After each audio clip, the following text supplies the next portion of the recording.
When you hear about the impressive regeneration skills of animals, you usually think of some kind of lizards, honey badgers, or something like that. But definitely not deer. However, evidence suggests that some deer are much more resilient than they might seem.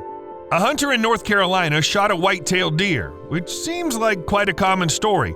However, when the man was closely inspecting his prey, he suddenly discovered an arrow sticking out of the ribs of the animal. And it was definitely not his arrow. It lay diagonally across 5 of the animal's ribs, encased almost entirely in layers of bone. In fact, the arrow became something like a splint for the damaged rib cage, and it didn't bother the deer, but actually helped it survive. That is, one day someone shot an arrow at the animal, but it didn't kill the deer, but simply broke its ribs and got stuck inside. After that, the animal kept living and doing the usual deer stuff. And although all this looks a little scary, experts assure that bones often grow around structures invading the body. Well, it's usually somewhat smaller than an arrow, like the teeth of a predator lodged in the prey. But deer regeneration doesn't care what gets stuck in the body. If a foreign object can't be pulled out and it doesn't cause infection, then it's easier for the body to simply absorb it. And it's not just about the bones. Reindeer antlers are covered with velvety soft skin, which has the ability to almost perfectly regenerate. Nothing like this has ever been observed in any other large mammal. Any wounds on this skin heal in a month or less, leaving no scars. Neither pigmentation nor short fur takes any damage. Oh, and don't forget that reindeer also shed their antlers. Males and females do this every year, and every year they grow new ones at a rate of up to 0.8 inches per day. Some scientists even say their antlers grow faster than any other tissue in the animal kingdom. Well, if you need some more proof of deer's unlikely toughness, check out this guy. The wound on his back is so big, it's not even an animal anymore. More like some kind of zombie. And yet, this buck walks as if nothing bothers him at all. Oh, by the way, have you ever heard of reindeer cyclones? When the herd's in danger, the reindeer begin to run circles around the hunters, creating entire cyclones. In ancient times, reindeer defended themselves from the Vikings like this, and even the ferocious Norwegian guys were simply confused. With so many reindeer rushing around you, it's physically almost impossible to target one animal as prey. I think another issue was that reindeer are actually quite heavy animals, and if they surround you from all sides, you somehow can't help but fear they'll crush you under their hooves. And since we're talking about the North, let's pay a little attention to polar bears. Of course, they don't form cyclones like reindeer, and they haven't been known for incredible regeneration. But on the other hand, polar bears, despite their impressive size and weight, can move on very thin ice. Yes, they're excellent swimmers and can endure low temperatures without problems, but even in this scenario, polar bears may not want to fall through the ice. When this animal sees the ice is too thin and looks dangerous, it takes a few tentative steps and then spreads its body. It distributes its weight to minimize risks. That is, it spreads its paws very wide, and if necessary, lies down on the ice altogether and slides across. It looks very funny, but since the polar bears keep doing this, the method must be really working. Another reason why polar bears can move on thin ice is their inability to hibernate. If they could do it like brown bears, the ice would definitely break under their weight. The thing is, before their traditional winter hibernation, they try to consume as much fat as possible so that their body doesn't need any nutrients. Bears literally eat everything they can find. Catch and eat 30 salmon a day? Great idea! Why not? But don't think that bears just swallow fish whole.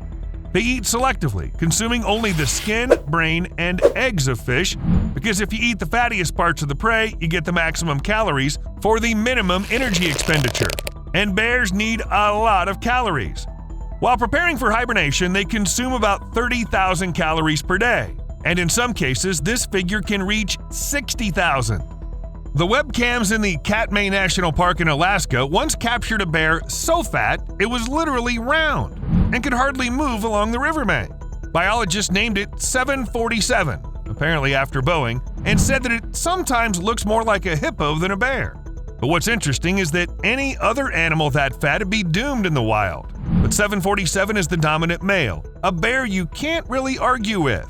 His size gives him an advantage, and he's a 20-year-old veteran bear who's very good at fishing and can pick the best spots to hunt.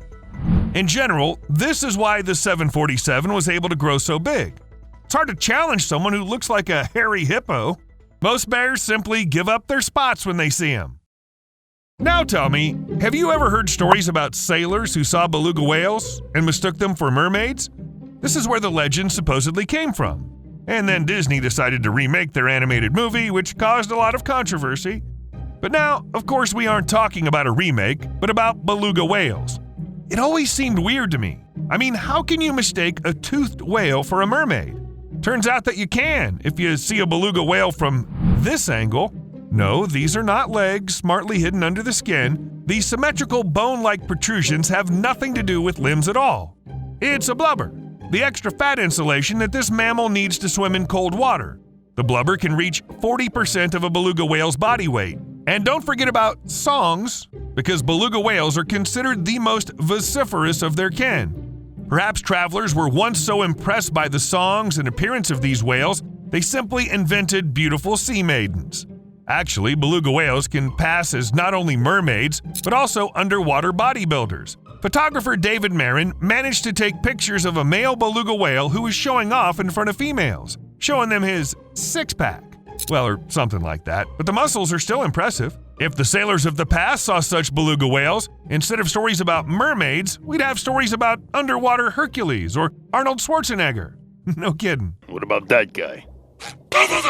Now imagine a huge swarm of bees approaching you. Most likely, your first and most logical reaction would be to get out of their way. Or better yet, hide somewhere. But here's an interesting fact. If the bees move in a large group, then this is part of the swarming process. A large group of honeybees leave the established colony and fly away to establish a new one. This is their way of reproduction. A honeybee swarm can count several hundred to several thousand worker bees, a few drones, and one queen. In most cases, swarms are not particularly dangerous because the bees feed before swarming and aren't in the mood to sting anyone. And they don't have a new home yet, so there's nothing to protect. This whole swarm flies for a very short time, then sits down on some object and waits for data from scouting bees. It could be a branch, the roof of a house, or even the side of a rhino. I'm serious. If somewhere in the middle of the savannah the bees don't find a temporary airfield, they can easily sit on a rhino. Actually, both insects and the rhino itself will not experience any discomfort. As I said, during swarming, bees are not dangerous. And the rhino seems to understand this too. Well, just let them sit. They don't bother anyone. And if we could turn off the lights in the savannah quickly, then all the bees would immediately fall from the rhino. Actually, they would have dropped even mid-flight. Scientists ran some experiments and found out that bees fall to the ground as soon as the lights go out. Well, scientists are not entirely sure why this happens. They have several theories. For example, it could be a navigation locking mechanism that allows the swarm to immediately lock its position in case of sudden turns of weather. That is, if the weather turned bad and the sun hid behind the clouds, everyone should quickly land so that later, when it gets better, they don't forget in which direction they were moving before.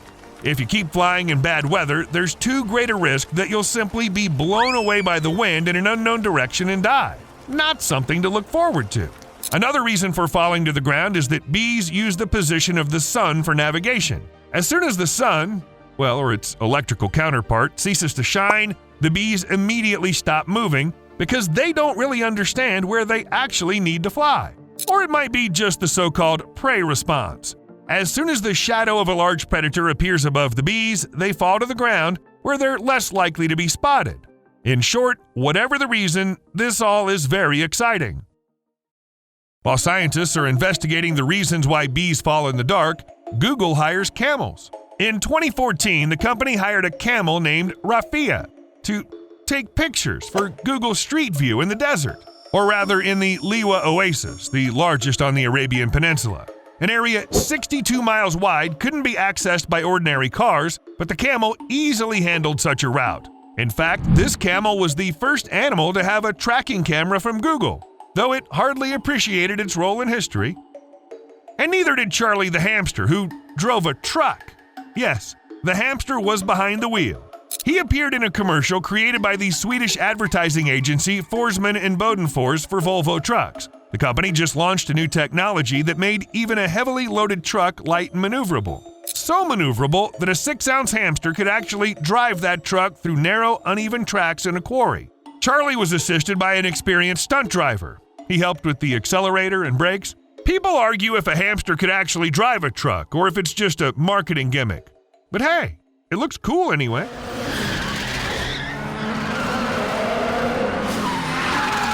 Of course, you shouldn't expect trucks to be specially adapted for hamsters. That'd be weird even for the modern world. But we know for sure that McFlurry's, soft ice cream from McDonald's, look the way they do because of hedgehogs. In general, the design is quite simple. There's a hole in the lid so that you can get ice cream with a spoon. However, some of the older McDonald's fans may remember that prior to 2006, the hole in the lid was much larger than it is now. Turns out the design had to be changed because of the hedgehogs. They were attracted by the smell of sweet ice cream, then rummaged through the garbage, tried to get it, and got their heads trapped in the lids. It sounds absurd, but that's exactly what happened. The British Hedgehog Preservation Society campaigned for the change, and in 2006, McDonald's made the opening smaller to prevent hedgehogs from sticking their heads inside. Did it help?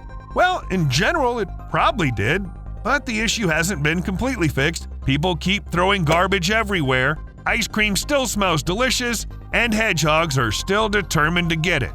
So from time to time, they get stuck and end up in a vet's office.